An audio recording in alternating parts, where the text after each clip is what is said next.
Duaların sirləri var. Yəni duaların qəbul olunma sirləri. Hansı hallara dualar qəbuldur? Ümumiyyətlə dua anlayışı nədir? Duanın gözəllikləri, duanın sirləri. İstəyirəm bu barədə, yəni duanın mahiyyəti, duanın önəmi. Çünki insan duanın nə olduğunu biləndə sidq ürəklə dua edir. Rəbbimiz onun dualarını qəbul edər. Dualar edəndə belə insanın qəlbinə bir rahatlıq gəlir, sevgi gəlir, mutluluq gəlir, rahatlıq gəlir.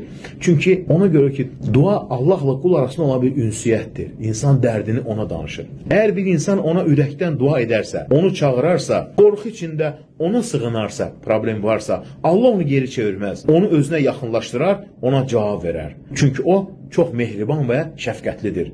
Qul nə qədər günahkar olsa da, nə qədər özünü zülm etsə də günahlarla, Allah yenə də ona mərhəmətlə yanaşar, onu əzabından qoruyar. Biz Allaha həmd edirik, ona şükür edirik. Allahdan istəyirik ki, hər zaman istəklərimizi bizlərə versin.